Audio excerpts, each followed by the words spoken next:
Hello, Chen Ping. It's Hi, good to David. see you. Good to see you too. It's strange for us to meet in Sydney when you're living in Hobart and I'm also on my way to Hobart. Yes. But it's great to see you here in Sydney. Yeah, it's And you've also gone through such interesting phases of your work. Of course, yeah. The last time I saw you in your Hobart studio, you were very figurative at that point. Yeah. You've changed a little since then. I don't agree with that actually. Oh, really? I think it's regardless whether it's figurative or non-figurative or even little bit looks like abstract. Well, because I use element of a record, which is a very early creation of Chinese language, and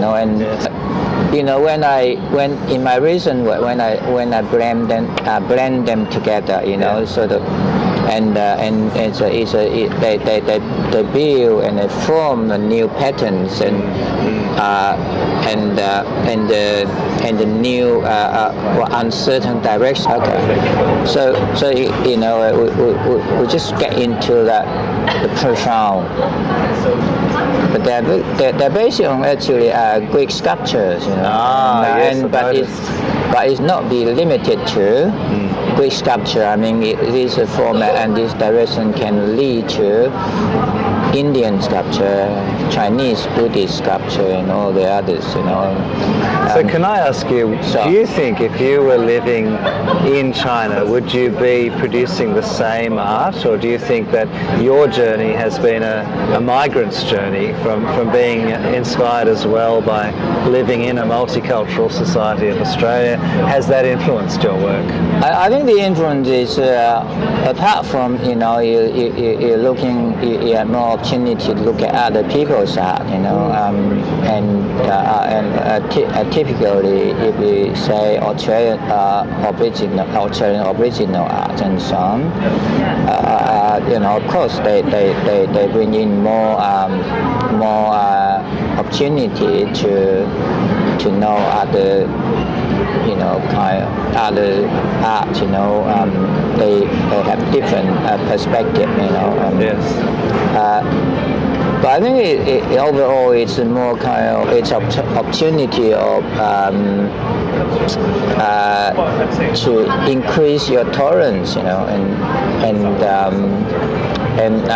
in many ways lower your expectations, are more down to earth, and you realize there's a big challenge, and you're not be carried away by.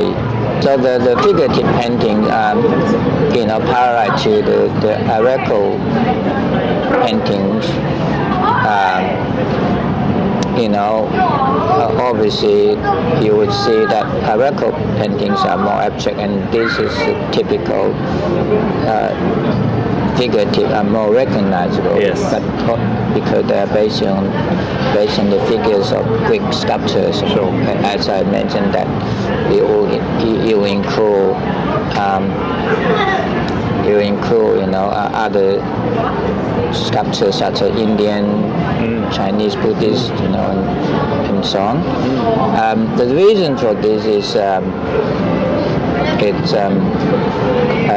to look at how civilization had come through, and it's not.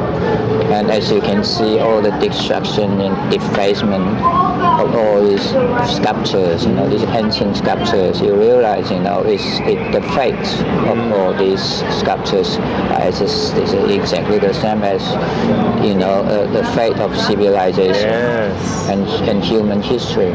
So I think